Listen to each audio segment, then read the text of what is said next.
Market में आने वाले कुछ 1-2 हफ्ते में मेरे अनुमान से आई थिंक ये जो तेज़ी है, ये शायद बरकरार रहेगी। इसके काफ़ी सारे फैक्टर्स हैं, जैसे कि निकुंज ने राइटली बताया कि एफआईआईज़ की सेलिंग ड्रॉप हो गई, वो जो इंटेंसिटी वो रिड्यूस हो गई है और टिपिकली जो second half of last month होता है, उसमें बाइंग की एफआई सेलिंग की जो एफआई एक्टिविटी होती है, वो काफ़ी हद तक रिड्यूस हो जाती है। तो बहुत इंपॉर्टेंट पॉइंट है। जो वॉलेटिलिटी इंडेक्स जो लास्ट वीक 21 के आसपास आ चुका था, अब 16 and a half के आसपास ट्रेड कर रहा है, व्हिच मींस मार्केट सेंटिमेंट भी इंप्रूव हो चुका है उस लिहाज से भी।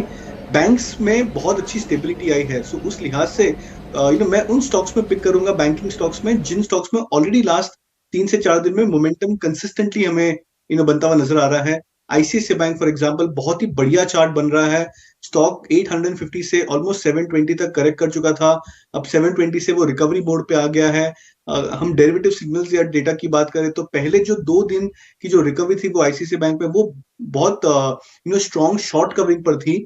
फिर लास्ट 2 डेज में जब स्टॉक ने स्टेबिलिटी फाइंड की है 760 के आसपास, वहां पे हम लॉन्ग बिल्टअप फॉर्मेशंस देख रहे हैं आईसीआईसीआई बैंक में। तो बहुत क्लासिक चार्ट पैटर्न्स बन रहा है आईसीआईसीआई बैंक का। मेरे अनुमान से आने वाले इन 2 से 3 हफ्तों में पॉसिबल है कि स्टॉक शायद 800 और 825 के आसपास वापस ट्रेडिंग रेंज पे अपसाइड दे सकता है। जो मिड कैप बैंकिंग की बात करें तो उसमें इंडियन बैंक एक बहुत बढ़िया स्टॉक नजर आ रहा है, because stock last 4 to 5 days में 9 to 10% रैली कर चुका है। पीएसयू बैंक्स में भी बहुत स्ट्रॉन्ग शॉर्ट कवरिंग आई है। उस लिहाज से आई थिंक इंडियन बैंक पे भी मुझे लग रहा है कि कंसिस्टेंट कैश बाइंग हो सकती है यहाँ से भी।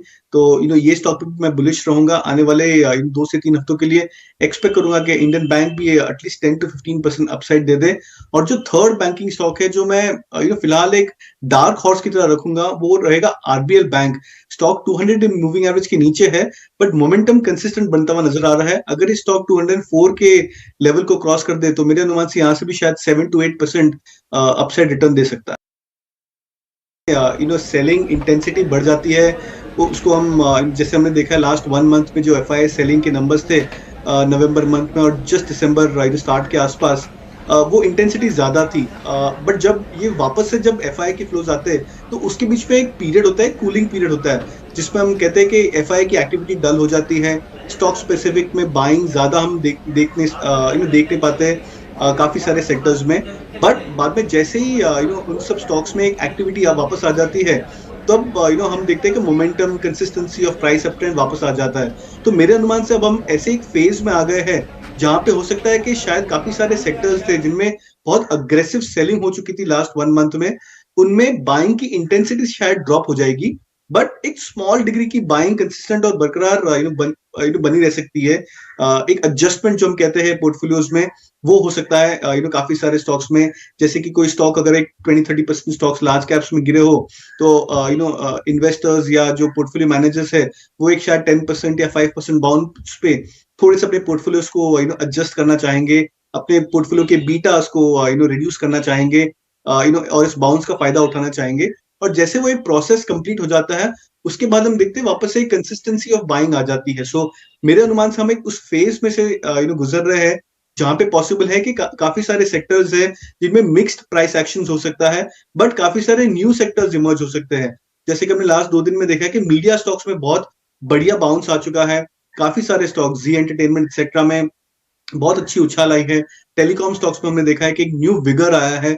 सो मेरे अनुमान से पॉसिबल है कि एक एक एक फेज ऑफ शिफ्टिंग है, एक चर्निंग हो रहा है, जिसमें न्यू सेक्टर्स इमर्ज हो रहे हैं और जो पुराने सेक्टर्स हैं उनमें फिलहाल थोड़ी सी एक्टिविटी सबड्यूड हो रही है। स्टॉक्स में से मैं सीमेंस और स्पेसिफिकली सीमेंस को शायद ज्यादा प्रोबेबिलिटी दूंगा कि वो स्टॉक कंटिन्यू कर सकता है।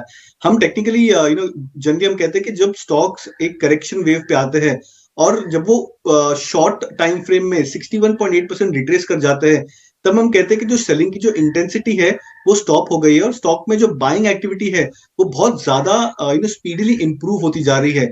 सीमेंस की बात करें तो नवंबर की जो हाई थी स्टॉक की, आई थिंक वो 2420 के आसपास थी। स्टॉक ने 2100 के नीचे तक करेक्शन दिया था, तो ऑलमोस्ट 320-330 रुपीज का करेक्शन आ चुका था सीमेंस में। बट हम लास्ट 2 वीक्स की बात करें तो स्टॉक ने पूरा का पूरा वो रिकवर कर चुका है। सो हम कहते हैं इसको एक 100% रिट्रेसमेंट या रैली वापस पिकअप हो चुकी है सीमेंस में। तो ये दर्शाता है कि बहुत स्ट्रॉन्ग चार्ट है, वी शेप रिकवरी और again a break back about the previous high.